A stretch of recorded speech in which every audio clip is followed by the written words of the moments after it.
Hello, ladies and gentlemen, welcome to 682 of the Drunk Nerds podcast. I'm host as always, I'm Tyler, and join me with the man, the myth, the legend himself, Sir Colonel Gables. What's up, buddy? Well, so far so good. Just dealing with a rowdy little dog that just doesn't want to behave himself.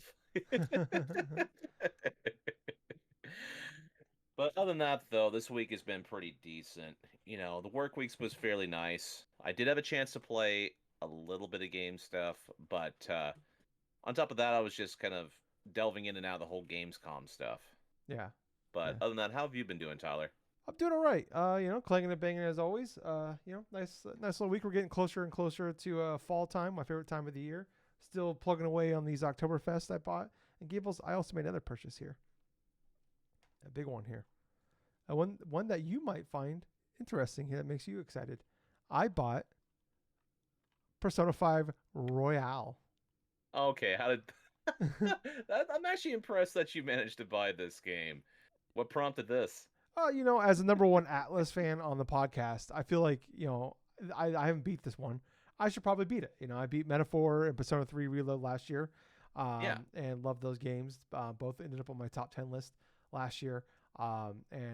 It's going to be a bit before I can play it because, like you talked about when you played it a while back, it's like a 100-hour game. So it's going to be like, Yes, it is. it's going to be probably like, I was like kind of looking at like games coming out for the rest of the year. And I'm like, there's a lot coming out. Like, in the next couple weeks, I have a lot coming out in the next like month.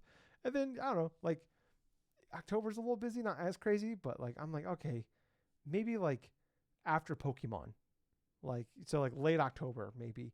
Um, oh no, actually I take that back. Outer Worlds 2 is in October. Fuck, November, maybe November. Gables Thanksgiving.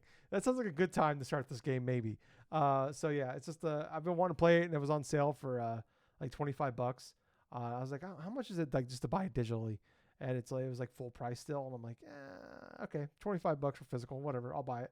So yeah, I have it now.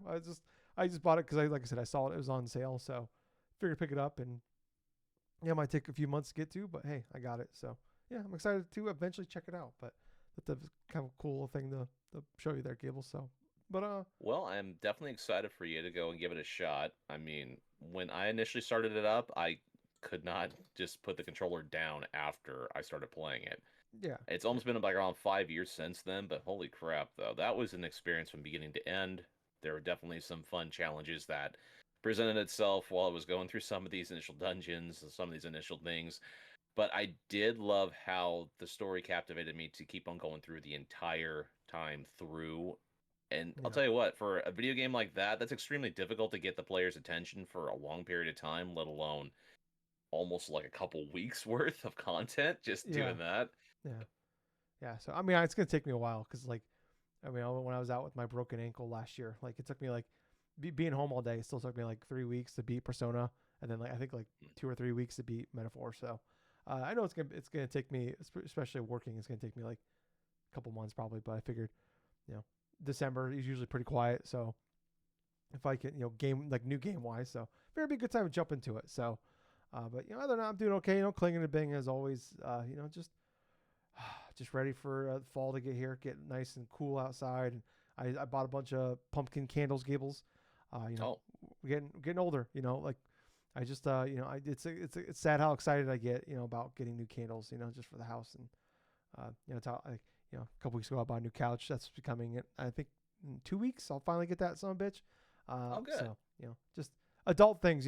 36 now, Gables. So yeah, you look forward. It's the small things that you look that make you excited. I think I was genuinely the candles came shipped in the same package as my Persona copy, and I think I was genuinely more excited for the. I ordered on Amazon. I think I was genuinely more excited for the candles. I was like, yeah, fuck yeah. Oh my Uh, God. it's a it's a it's See, a caramel cold brew candle, and it caramel cold brew. Oh, yeah. okay. I thought you were just gonna get a couple of pumpkin spice stuff and then just have that I got well, decorated in your. I got a couple. I got pumpkin pancake.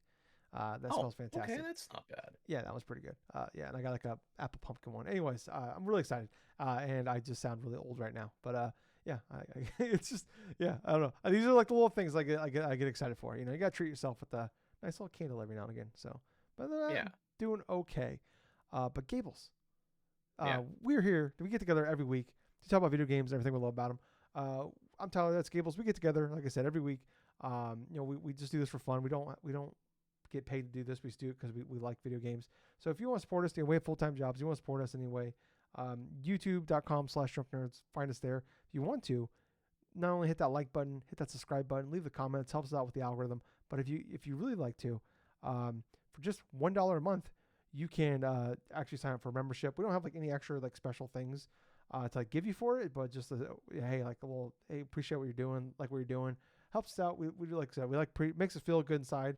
Just help us out that way. Also, we're on every podcast service. If you want to search for us, Drunk Nerds, Drunk-Nerds, you should find us out there. 5-star reviews, tell your friends, stuff like that.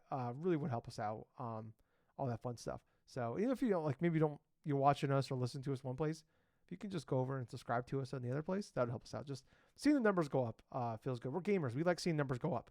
So if you want to help us out that way, that would be fantastic. But Gables, we got a lot going on, a lot talking about. This past week we had opening night live. Instead of going by game, we're talking about like everything that was opening night live and stuff like that was revealed. I figured it'd be a little more fun to talk about some of the things that, like, overall opinions on opening night live and just like some of our favorite stuff that that came out of Gamescom. So Gables, like, with opening night live, what was your overall thoughts of everything that was there?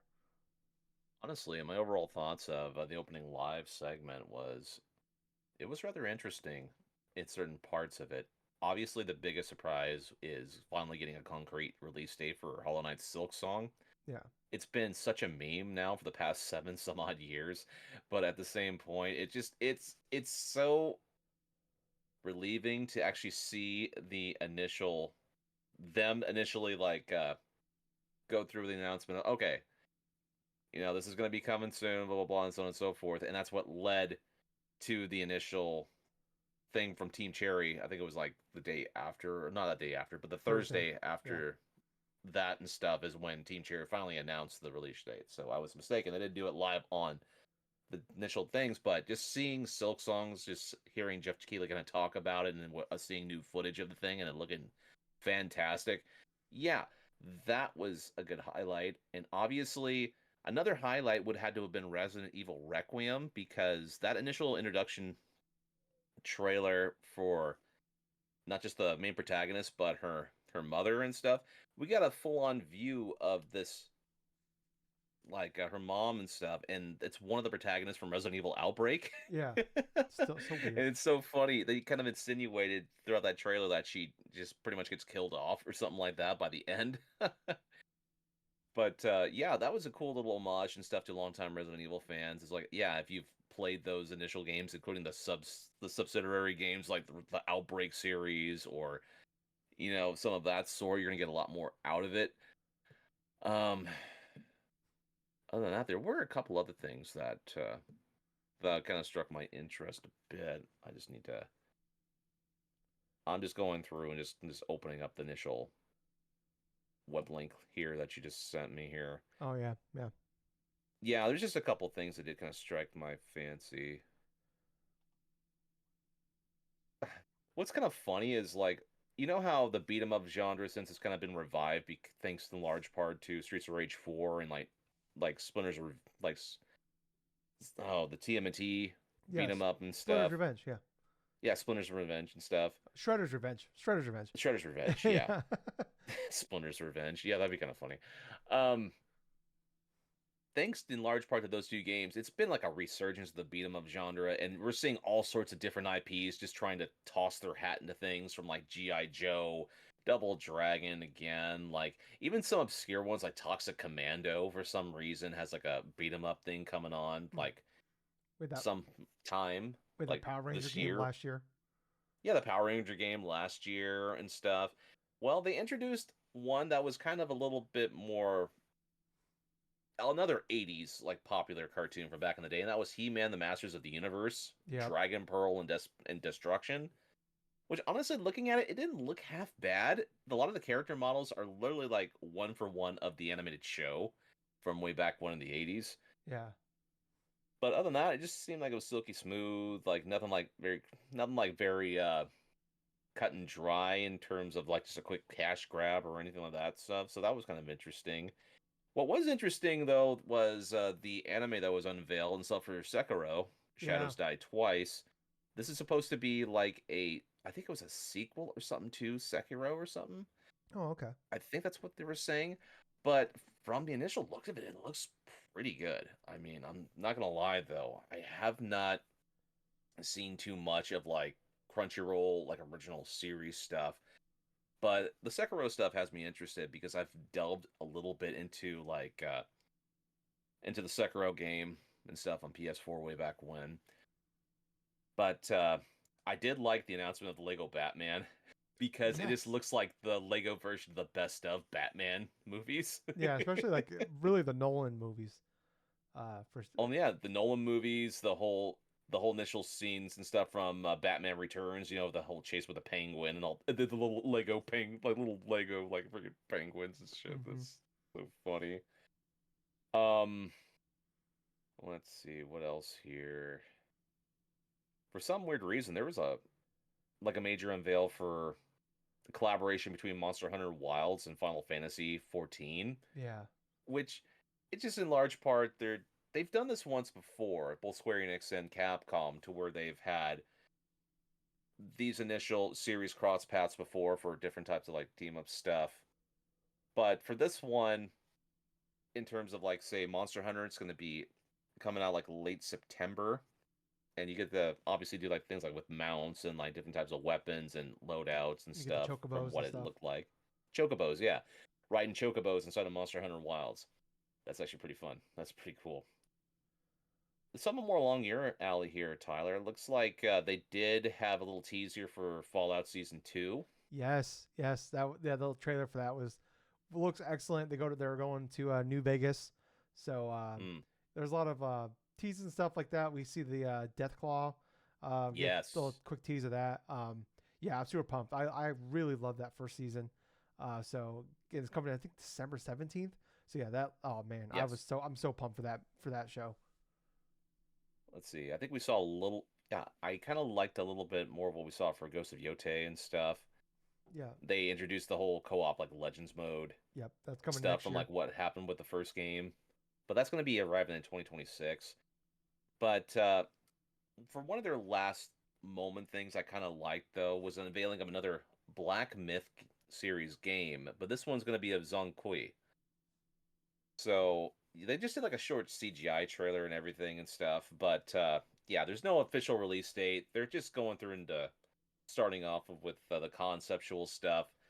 And with Black Myth Wukong, the game that they released last year, it took them quite a while before they initially Yeah, released that game. So we're not even going to see any type of and gameplay or any other type of things for they're a still long doing time. they're still working on the DLC for Wukong. Yeah, that's exactly the point. Yeah, so yeah, that thing is probably like just started development.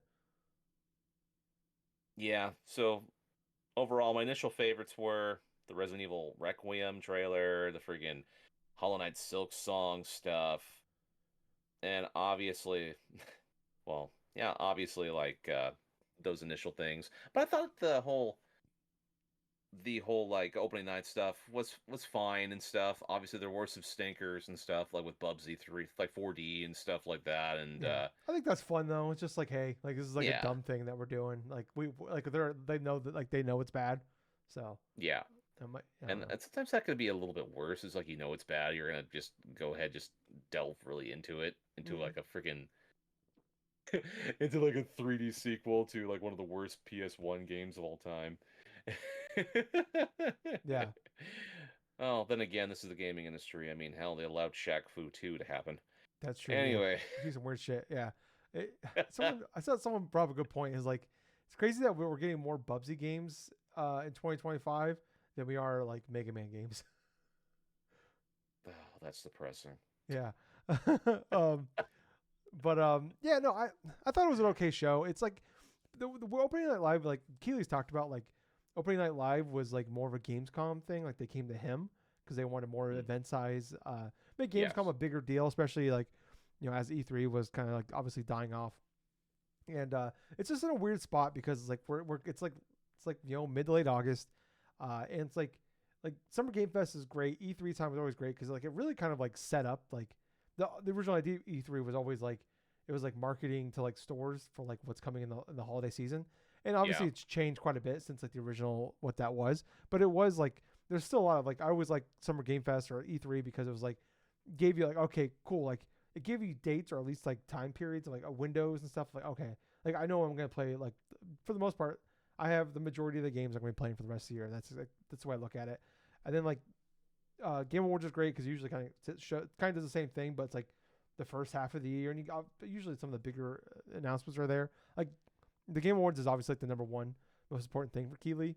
And like Open Live is just weird because it's like it's late August, so like I'm not really like I don't know maybe it's just me, but it's like I'm not really like looking for like more games to play for the rest of the year kind of thing, because like the majority of the games that are usually revealed here, it's like stuff that's already like it's like just like another marketing beat really for like games that we already have dates on or already know are coming fairly soon. Right. So it's like like maybe obviously I'm a different case for like but Resident Evil Requiem, like the less I see the better, honestly. Like I didn't need another trailer. I get why they're doing it. I'm not saying don't do it, but it's like I don't want to know anything more about that game than I know now. Like I didn't even watch the Capcom showcase that they had a couple months ago because like I don't even want to see it. I want to know as little about it as possible because I already know I'm in. But like I don't know, like it's just like there's so much of this stuff is like we're just getting more like details, or it's like it's more like hey, more add-ons, like hey, we're like like you talked about like the Capcom and Square Enix working together, stuff like that. Like it's just weird. It's just like cool, like we didn't get we got a few dates for stuff I'm looking forward to. Like you mentioned, like Fallout getting a date, that's awesome. That He-Man game looks pretty cool. Like I'm down. I just love the idea of like this like one of the most popular genres like when we were growing up in like the 90s and stuff come back with also like really popular genres from that era is just like it's just perfect. Absalom got a release date for the .emu game, the people that made like Shredder's Revenge, stuff like that. That's their own game that's coming October 9th. That game looks fantastic. So I cannot wait to play that one. Unbeatable, a game that's been on my radar for over a year now. Just been on my wish list on Steam and PlayStation for a very long time now. I played the demo earlier this year and it was awesome. Getting a release date November 6th. Super excited for that one. I think Densha Attack is how you pronounce it. That's that one you're a school bus. It's like Tony Hawk / like Jet Set Radio. That was in the pre-show. That game's so crazy looking. Yeah, God, I'm like, there's a demo out for it on Steam. I'm gonna have to check that demo out because that looked awesome. I can't have a panic attack just watching it. Oh man, it looks. I mean, I might die while playing it, but it might be worth it. That game looks totally like just great. It just hopefully it just has a great soundtrack. That's all it needs to be like the nail it. Just based off of everything else. The other thing, like really like the other major thing that like for me personally, that I was like kind of interested in was like Silent Hill F, which I think they said F stands for friendship. Seeing the combat, so that's like I think they said that like going into like setup for the game.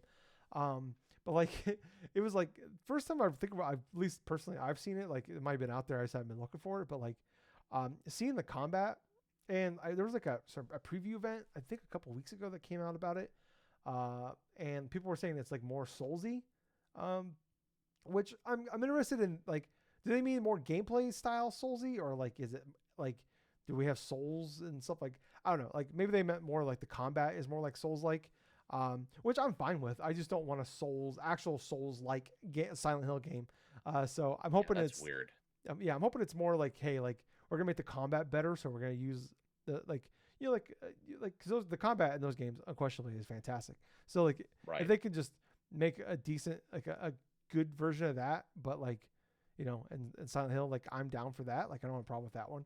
But I don't know. It's the first time I went from like, oh okay, I don't know, like I was a game I was super excited for, and then seeing that I'm like, all right, like I want to. I'm most definitely probably gonna buy it still, but like, it was like the first time I'm like questioning it a little bit, but we'll have to wait and see. Obviously, reviews will be out for it. That game's coming out in like less than a month, so yeah, it is. September is going to be a huge bomb of like just games is releasing.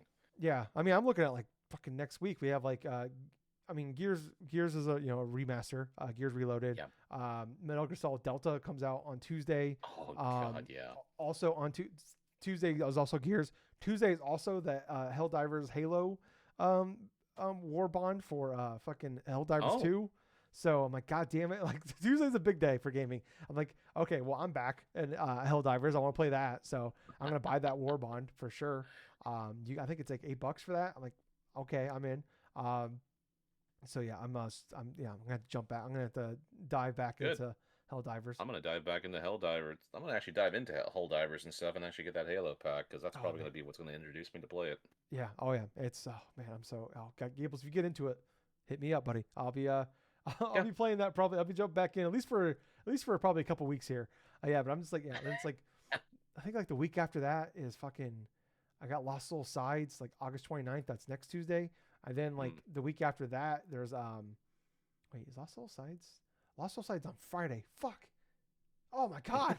There's too many games. And then the week after that is Chronos. I'm like, God damn it. There's too many good games coming out in the next few weeks. Dude, I understand completely what you're saying. I mean, over the past week or two, not only have I had to, not only do I'm like trying to get like Ninja Gaiden like Ragebound and stuff, but Shinobi releases this week, Oh my god. the Art of That's right. Vengeance and stuff.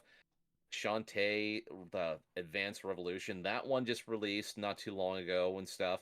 I just found out like just just late last week that you know that Toray like 3D game or something like that Yeah. those little N64 inspired ones. Well, a new game just released in that thing this past like a few weeks here. This is like Toray like Saturn, which it looks like a Sega Saturn game, the style of those little Jesus. platformers and stuff.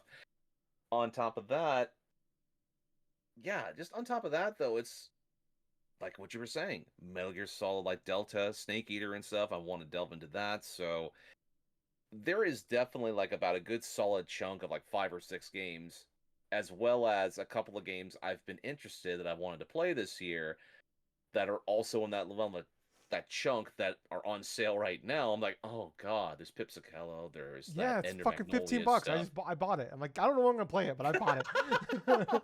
Like, God damn it. I've been waiting all this time and stuff just for games in order to interest me and stuff, and once I found them and stuff, they're all releasing inside of one big chunk. Yeah. Yeah. God damn. I mean, this is what I mean. Like Gamescom and stuff like that. Like the opening live thing. This is like, I don't like I said. It's just like I'm over consumed. I'm a consumer and I'm over consumed. Like there's just too much consumption. Please stop. You know, I'm at a buffet and like they're bringing me more plates and I'm like I'm full. It's like too bad. There's more. I've had enough of the egg rolls. Now give me some main course. Yeah, like no, I was like I don't want any more. You got flan? Actually, I'll take a flan. But anyways, that's that. I think that's Mexican. Actually, I might mix up my cuisine there. My bad. But anyways, yeah, like a couple other things that came out of Gamescom that we didn't talk about here that wasn't part of opening it live. The Xbox Ally, they kind of got release dates for that October 16th, which leaked a long time ago. I believe the price points for those are $550 and $950 for which one you want. I'll say this, obviously, very expensive. This is going to be a very boutique item. It's kind of like my feelings are the same way about that as like PS5 Pro, where it's like the hardcore Yeah. going to buy this thing. I would say Gables. I'm curious how well like Steam integration works with this because this is like the first time I'm like, man, I wish if Steam works well on that thing. I'm like, I kind of regret buying the Steam Deck, and I wish I was bought like if Steam and Xbox work, this thing is actually good, and I can like easily use Steam. Like, damn it, I kind of wish I would have waited a few months to buy my Steam Deck and I would have spent the extra. I think it was like $50 more for the Xbox Ally because if I can have all my Xbox games on the go plus Steam, that'd been fucking awesome. But Oh yeah, I understand what you're saying and stuff. I mean, that's definitely an attractive price for that type of handheld because I know the initial rumors of it were like, oh, okay, this is gonna be like $1,000. This is gonna be like this and that. I'm like, oh, that shit. yeah, But yeah, if it were that both Microsoft and Steam work closely together and make this thing optimized not only for a large slew of what compatible games are on it, but kind of make it run at a high frame rate at like say the initial 4K stuff while on the go. I mean, that's going to be a huge get yeah, for people that want to just have everything inside of one. Plus, obviously, the whole idea of like connecting it to a television too, just in case, yeah, if that's an actual possibility with that little handheld. I'm not sure, yeah. I'm not sure either. but I imagine they have to have like a dock. They'd have to eventually if they don't have one at launch. well, exactly. That it just makes sense.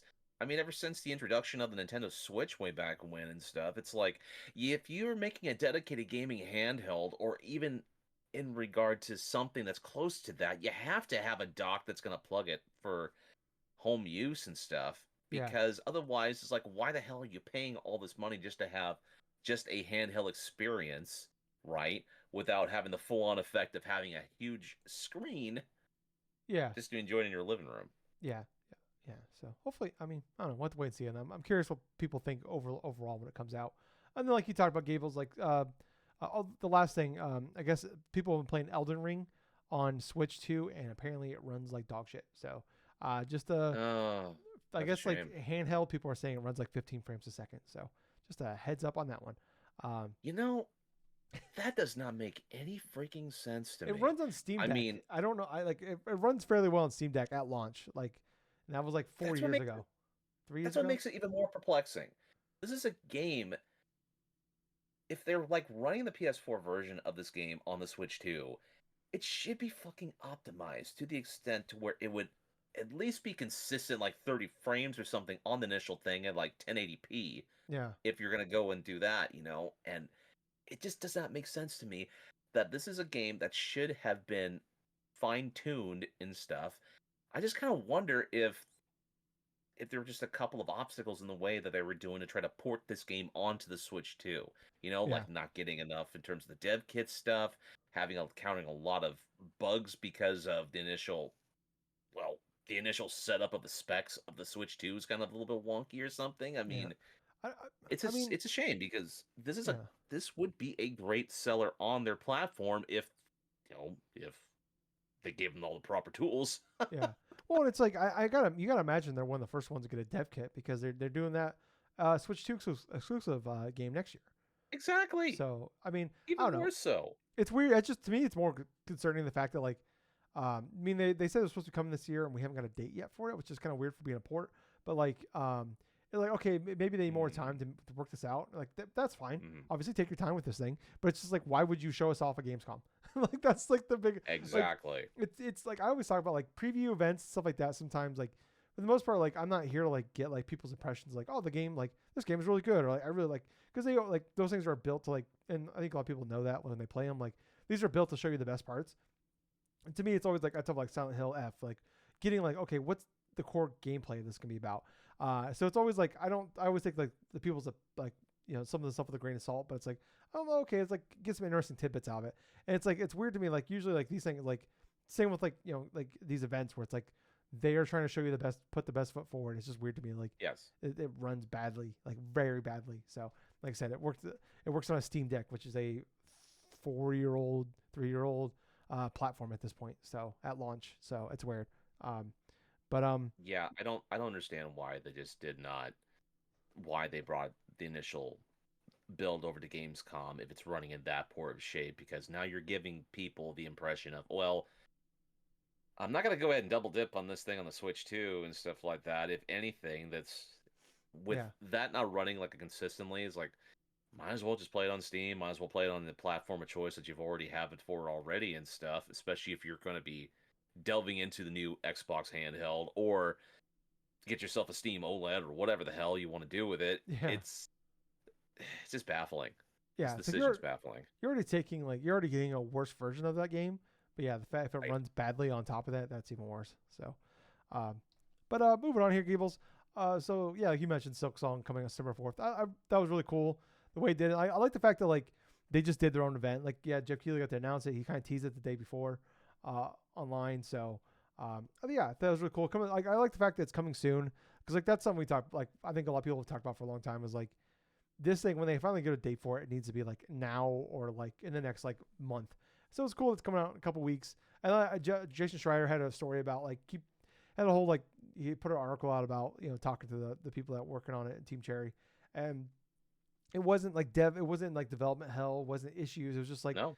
like this is a game like they made a bunch of money on Hollow Knight. They didn't have to rush to put this game out, and they were just having fun. Like that was like the core like concept from like what we got from the article was like they're just having a good time working on this game, and that's why it took 7 years to make it. So another cool update. They mentioned that in 2019 when they first announced Silksong, that Hollow Knight had sold about 2.8 million, which is fantastic.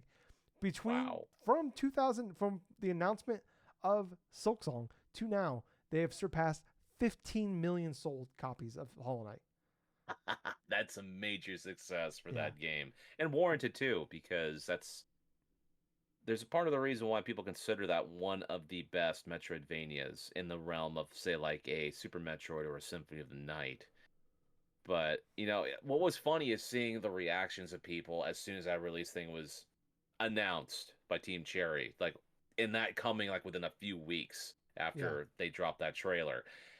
And oh my god, a lot of the things I could see that I could picture is pretty much that scene in The Office and stuff like that where you have Steve Carell's characters like, oh my god, it's happening, Yeah. oh my god, it's happening. It's like, oh fuck, it's happening. Yeah. Yeah.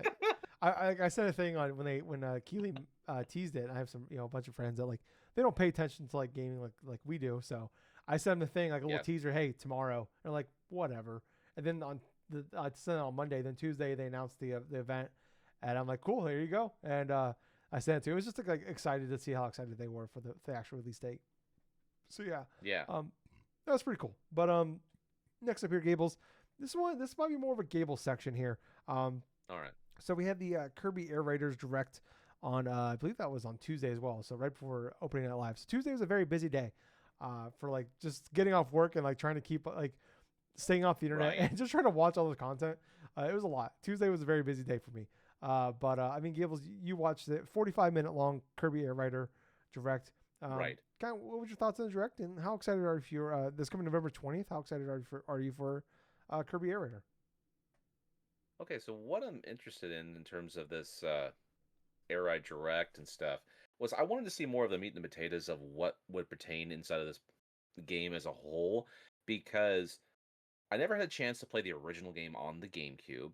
All I know that it was partially a racing game and stuff, and there were some little quirks and stuff with it, but I do know that it was highly popular way back when, and it had a cult following, and quite honestly, I'm happy for the fans that have waited for this long in order to try to get this Air Rider game that's going to be coming out by the end of this year.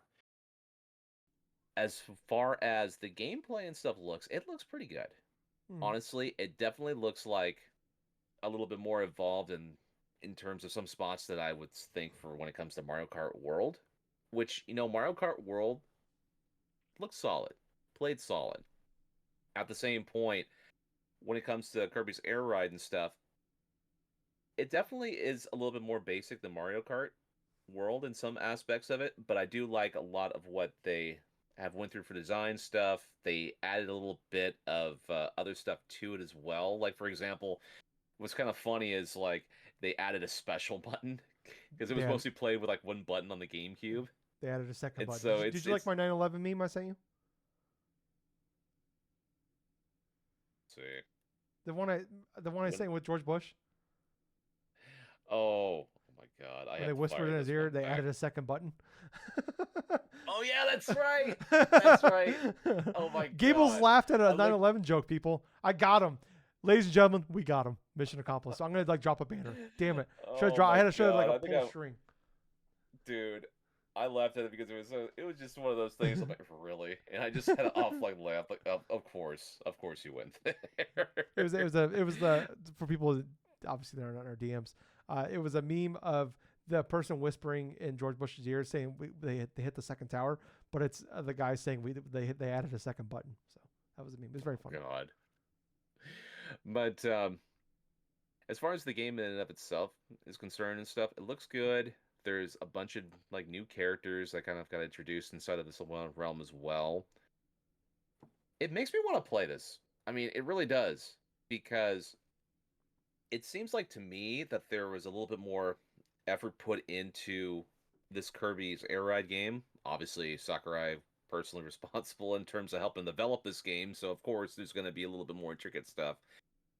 But there's little bits of other stuff there too. That's just more so than just racing and stuff. But as far as the direct goes, I thought it was great in terms of informing the player. Okay, this is the initial sections that we added. This is the stuff that we've done to improve upon the original game. There's more characters to select and stuff. Each character has like one or two different types of specials and stuff based upon which play style or something you're going to use. Like Kirby has his initial special that he has, and then like the yellow Kirby, the red Kirby, the blue Kirby, they have their own individual specials based upon different elements and stuff. Then you have Meta Knight and King Day to Day with their own type of stuff. It was definitely fun just to see the creativity that went into some of their initial specials. Like, say, Meta Knight just uses his sword and stuff, and then DDD just goes speeds along and stuff and has his hammer. Then you have Waddle Doo that just like freaking laser stuff and stuff. But yeah, it actually made me more excited to want to play it later on in the year. Now, I'm not sure of the quality of the game itself when I finally get a chance to play it, but hopefully I just want to enjoy this game for what it Yeah. is. Yeah, I gotta be honest. I don't give two shits about this game. This did nothing for me. It's just I don't know. It's like okay, to me it's just like Mario Kart World was like I was like this just wasn't a lot to it. I felt like after like a couple weeks, I was like I'm kind of done with this. And it's like this just feels like it's gonna be that. Like I think the game's gonna be great, but it's like it's been the issue with me with like Nintendo games for a long time. Is like they're like their B games a lot of times are like especially like their sports games stuff like that. Like hey, they make like they make quality games, but they're just like lack of content, and that's gonna be like the major thing is like how much content's gonna be in this. You know, it's like after like it's just kind of screams of like these games like I'm gonna play it like if I bought it, it's $70 by the way. If you bought it and I play it that weekend, I come to you on this podcast that weekend. I'm like, hey, this game is really good, and then a week later, I never talk about it again because I just didn't play it after the weekend. That's what it screams like. Gables, I was watching this. I'm like, they're just making up half these characters. Like they have to be. Like there's a Cappy that's not related to the Mario Odyssey Cappy. There's a guy named Gooey. That was like a long ass tongue. Oh, Gooey.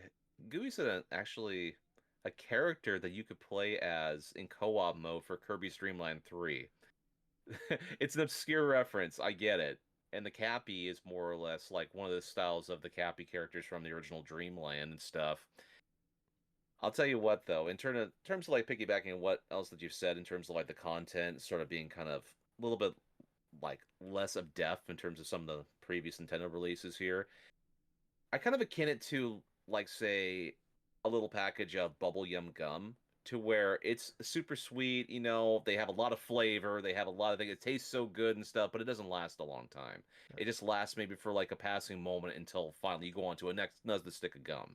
The same could be said about some of the like Nintendo's first party content that they've released this year to where you have Mario Kart World that though it is a great game, it definitely did not have a lot of like, okay, I just need to go back and just play this or just do the time trials of this and stuff like that. And I think that's mostly because of the fact that we've had Mario Kart 8 Deluxe for so long and all the DLC stuff and all the initial things that it kind of presents Mario Kart World in the position of, well, it has these courses and yeah, it has new characters and this new stuff, but what else is there?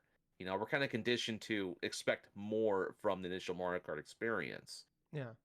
But also the $80 stuff didn't really help things too. Well, the main thing for me with like Mario Kart World was just like half the tracks are just straight lines driving to the next track. Yeah, and that's the thing. There's not a lot of thought put into that. Yeah. But as kind of like with this Kirby Air Ride game and stuff, it kind of feels like exactly kind of what you were saying in terms of like the whole bubblegum mentality of, oh, this is going to be cool for like a passing weekend or a passing week or something. But this style of game would have definitely passed with flying colors and stuff in the GameCube era where games are like, say, $50. You get to maybe rent them for a weekend and stuff, or just buy them and just play them whenever you feel like, every few and far between. A $70 full release for this thing does not make any sense to me personally because, yeah, of course you're going to get like this major first-party Nintendo game, but at the same time, it's the same price they put for Donkey Kong Bonanza and also for Tears of the Kingdom, you know, much meatier in terms of like quality of experiences in some aspects. Yeah. So, yeah, you know, it's definitely kind of an interesting kind of scale things are getting put into. Yeah, like I'm not trying to yuck anybody's yum here, like Right, exactly. yeah, like just I just look at it like it's just weird. Like I watched this like not caring about this game going into it and didn't care anymore coming out of it. It's just like I love Sakurai. Like put that guy in bubble wrap, protect him forever. I just starting off with the why are making games so hard? I love that. Like him like saying like it's basically like Mario Kart and all that. Like I love that stuff.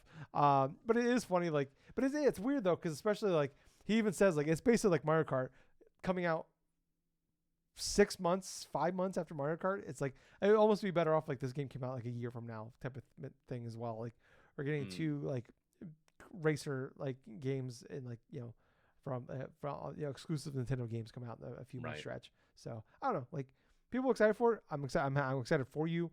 This just I look at it and I'm like I said like the game technically nothing looks wrong to me. Like I said, I think this game's gonna play great. I'm starting to watch. I'm like this game looks like a ton of fun, but it's just like I know like how I'm gonna be after like 3 or 4 hours. I'm like I'm kind of done. And it's like what else is there to do? And there won't be much else to do. So I will not be dropping my $70 on this game. Yeah, like I said, like 20 years ago, this would have been a great blockbuster rental. But obviously, unfortunately, we're not in that era anymore. No. But last up here, Gables, for news. I think it was inevitable. I think they announced it when they did because Gamescom was going on, so they knew most people, content creators and journalists were probably covering Gamescom stuff, so they were probably hoping that this kind of get buried. And even I, putting the show notes together, totally forgot this happened, so it worked a little bit for me at least. PlayStation announced they're increasing the prices of the PS5 here in the United States. We've already seen Nintendo and Xbox do the same thing. Now it was their turn.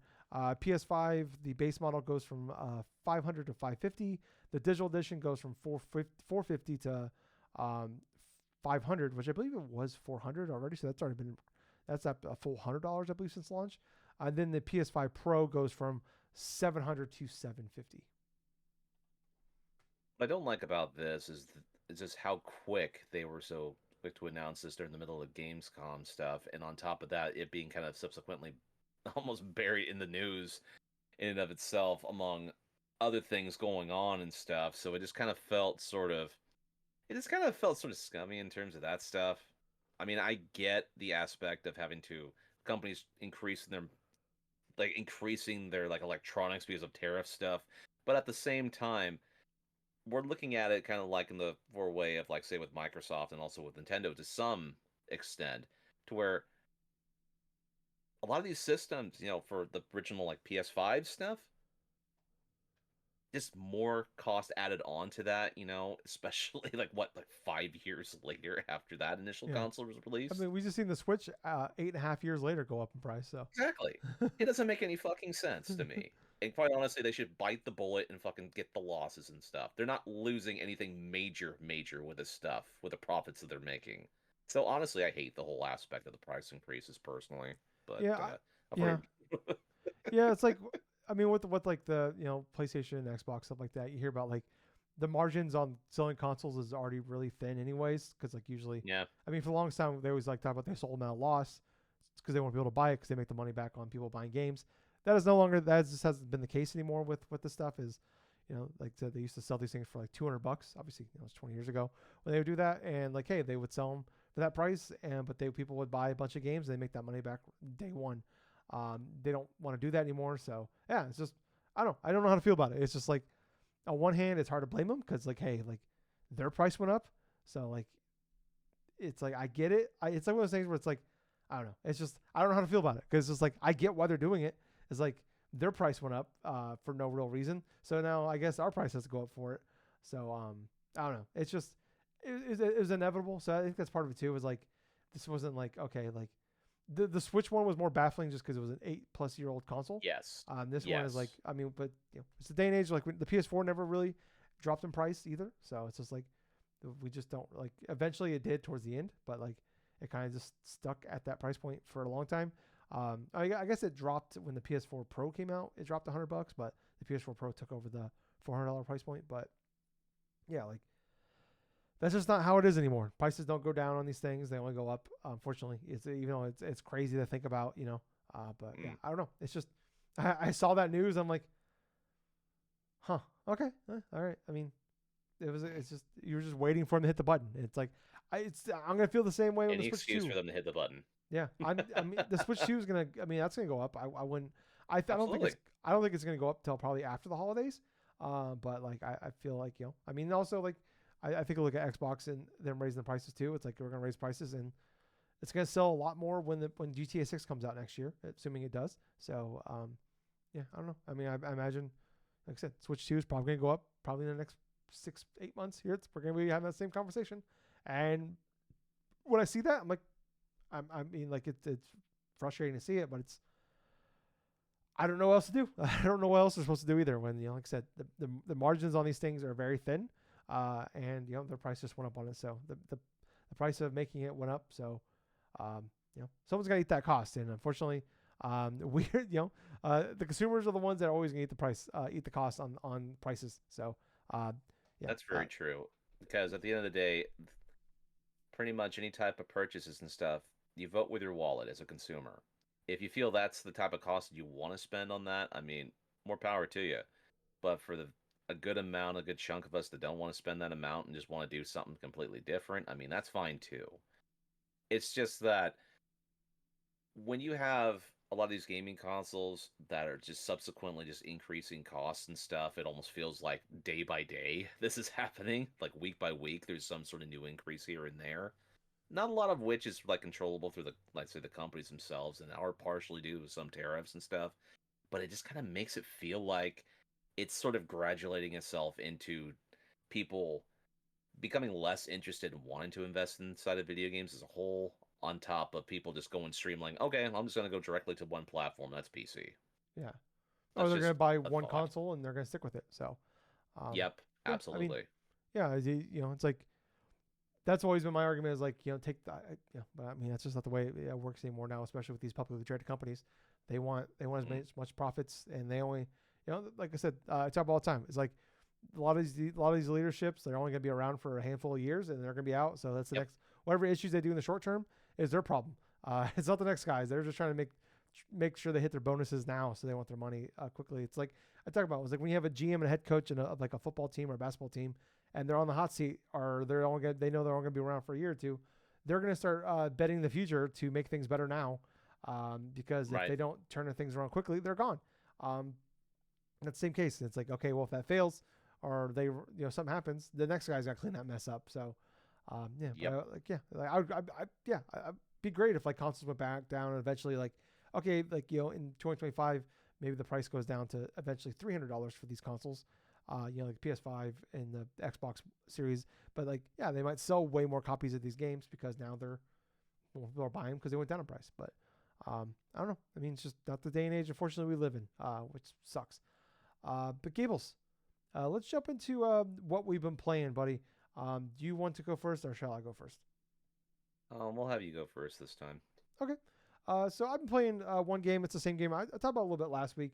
I'm pretty close to the end, Gables, of Mafia The Old Country. And I was talking about it just kind of brought me back to like an era that I just missed. And I the more I play it, the more I'm just like, man, I just miss these games. Like there's like these like more straight line, story driven games like where like I don't know, like Mafia The Old Country. To back up here, like I've talked about already, like I've only played a little bit of 3, and never played 1 or 2. But like the Mafia stuff, it typically isn't my bag. But I just kind of like the idea of this game, like got me really excited. And I'm playing it. I'm 7-8 hours in. I feel like I'm a couple hours away from finishing it up. I'm loving this game more and more. I think I love the characters of the game, like playing as Enzo, who is like, he worked in a mine, basically like a slave for this one family. Then like something happens and he escapes, and then like he ends up on like the territory of another Don Teresa, that family, and ends up like you're working your way up through the mafia, being just like you're literally at the beginning of the game cleaning out the shit of like horses shit, to like all of a sudden you're winning a race. All of a sudden now you're a main man of the family, and like you're just kind of working your way up.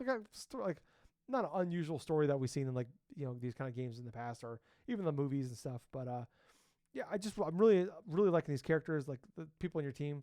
Like they hang out a lot with, like it's like there's love interest, stuff like that. But the music and some of the music in this game like really hits. But I just like the overall way it's like just built, and like there are like moments where like it'll kind of let you free roam and like run around like this small area. But what's great too is like if you're just like like a lot of these games, like when you're driving around, like there's a lot of dialogue that like that's where you get a lot of like the story or the mission you're doing. But when you're done with the talking, you're just like driving to the next section. You can just like hold left on the D-pad, and it will skip you right to the section you want, like the next section. So you don't have to make that drive or ride the horse or whatever to get there, which I love because it's like I don't like because really like there's a lot of collectibles you can find throughout the game, but they don't. There's no boost or extra thing you're getting for just like finding the collectibles if you want like to get all of them to get the achievement or a trophy. But like if you don't care about that, you just want to go through the story, like you can just skip it. And I love all that. Like I just like this game is like we're focused, like we're mainlining this as much as possible. It feels like I talked about a couple weeks ago, like or last week, where it's like this feels like the best bits of like by like just a long time ago in gaming, like a decade ago of gaming, where it's just like we're like it's almost like just a remake of those style games. Like we're like modernizing it as much, like we're taking out all the pain points or taking away, like we're just gonna make like fine tune this as much as possible because like the story of this game is the most important part, but like and the gameplay is like this I'm not someone that needs like Call of Duty or Destiny style like shooting mechanics, like the best of the best to like play through a game. Like I love like a lot of like third person action games, like I don't know, like the Uncharted games. Like no one's gonna ever say the gameplay in that is like awesome, especially the first couple. But like the best part is like it's the set pieces, it's the story, it's the characters. Like that's what this game is all focusing on. And it's like it's just like the more I play, I'm like, man, I hope this game sells extremely well, and it just shows like these big developers out here, like you guys, like I don't know what the budget on this game is, but like hopefully it's not like hey, like if it's like a modest budget, like you can like put out a game like this and it will do well. But yeah, I'm blown away. Not only like I like the idea, I was buying this game because I was like I like the idea of like what they were selling of this game, being a story driven linear 10-hour game. But like the more I play it, I'm like, man, this is like the stealth is like the AI is not fantastic. Like as far as like the stealth is fairly easy.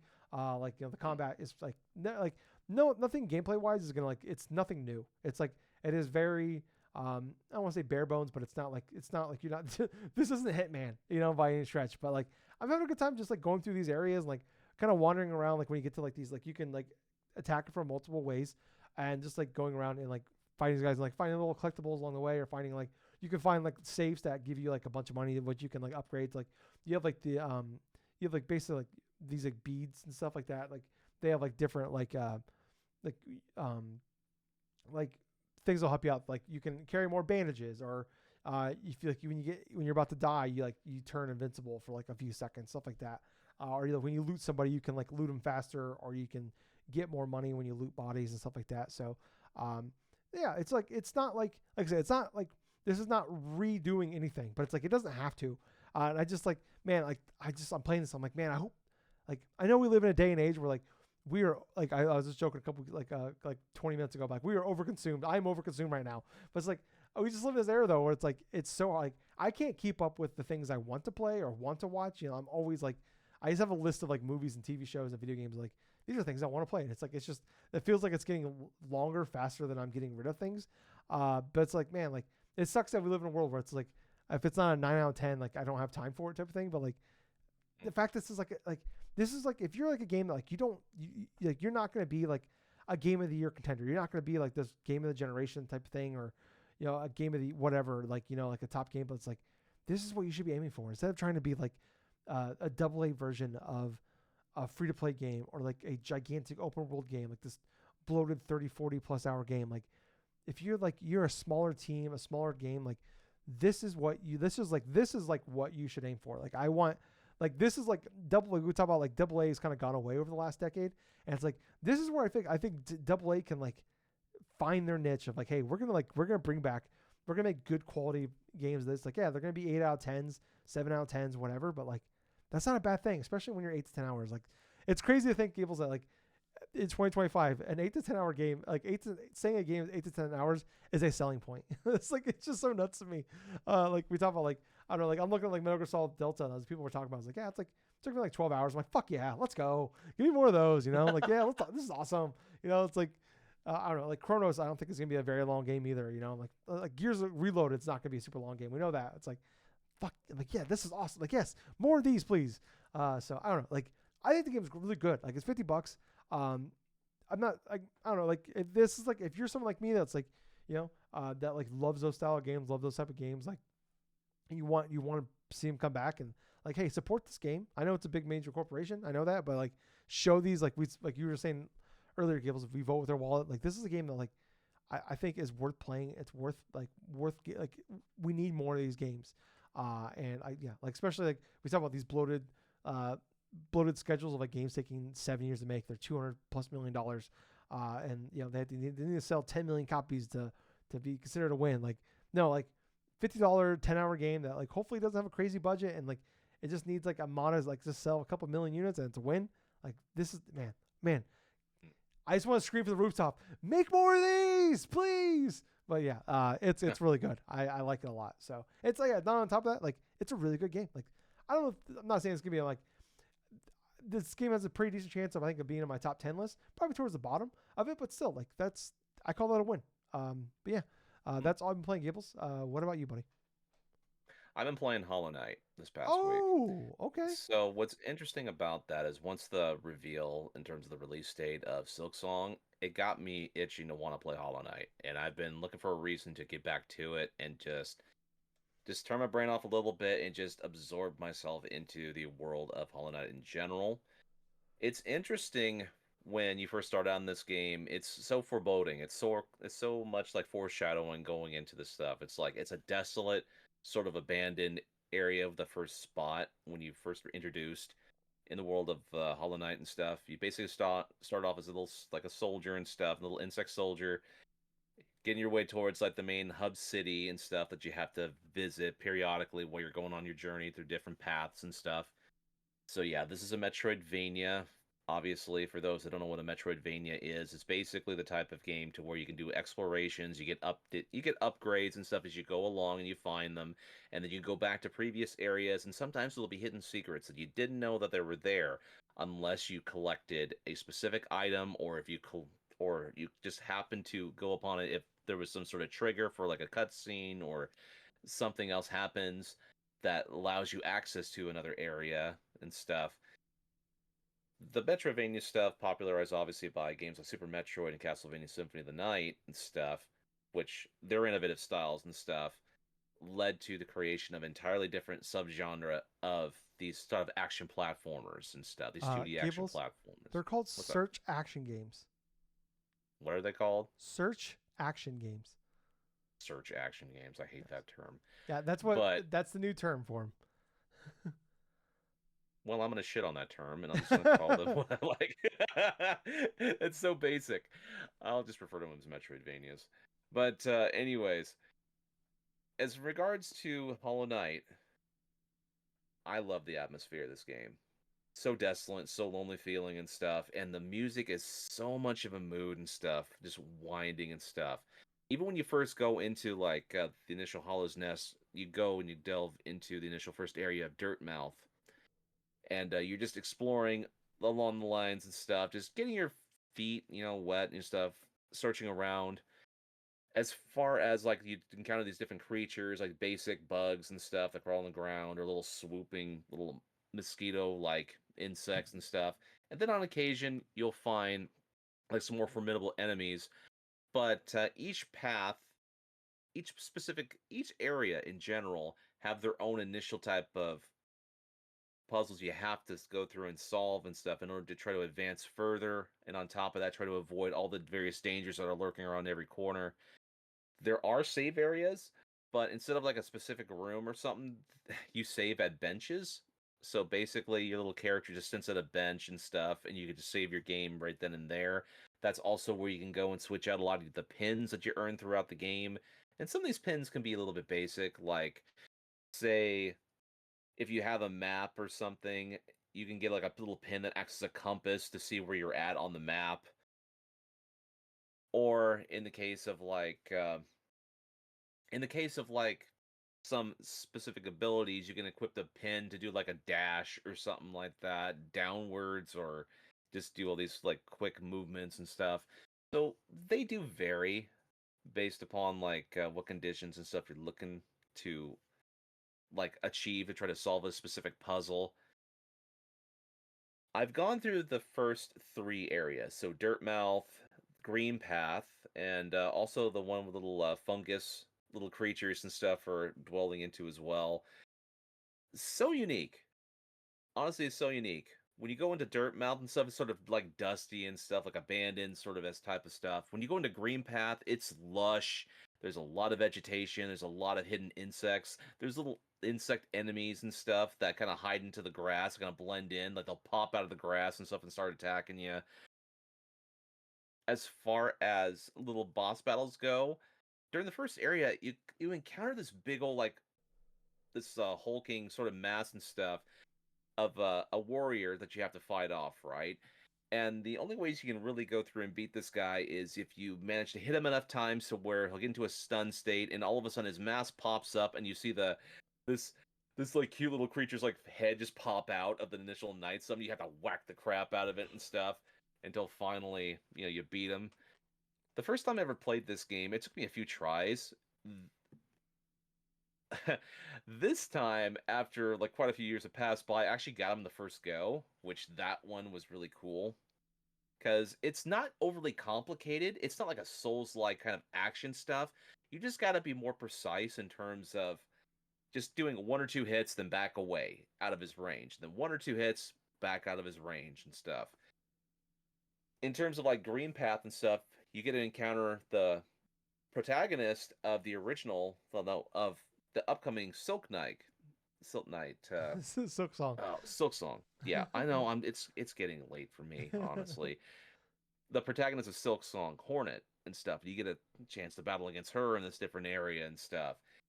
And then on top of that, you meet all these little NPCs, all these NPC characters at different shops and stuff, or different creatures that will come to the surface and inhabit bits of parts of the town that for your hub town and stuff. And then you can ask them in terms of whether you can buy like certain products from them, like badges or health or whatever.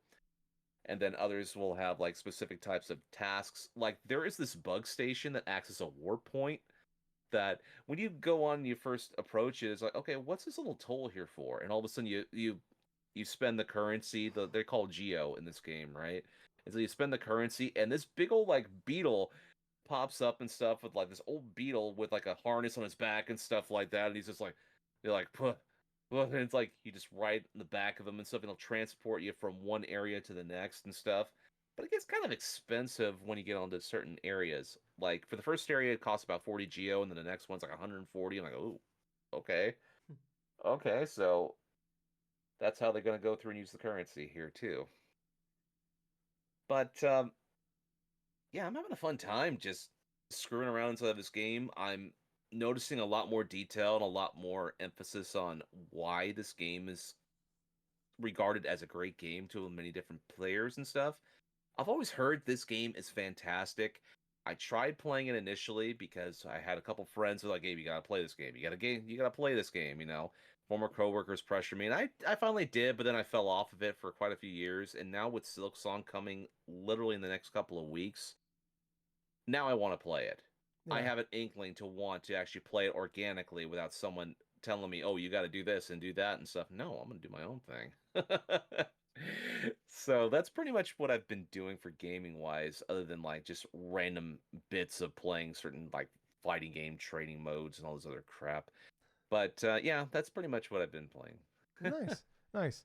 Um, well, I think that's gonna wrap it up for the week, guys. If you guys like what we're doing, like our show, please, like I said, top of the show, like, follow, subscribe. We're on every podcast service. We're on YouTube. If you really like us, really want to appreciate us, to hit us up with that membership on YouTube. Just $1 a month. It's a little way of saying thank you. Like I said, 5-star reviews, likes, comments, subscribes, shares, all that stuff will really help us out. There are links down below in the description to get you those places even faster. But I was host. I was Tyler. I've been Colonel Gables, so until next time, everyone, prepare yourself for the fall releases of video games. And Mm-hmm. most importantly of all that, thank you for listening to another fun-filled episode of the Drunk-Nerds podcast. Hey, Gables. Yep, Too sweet. too sweet, man. Bye, guys. See ya, and watch more AEW. Yeah.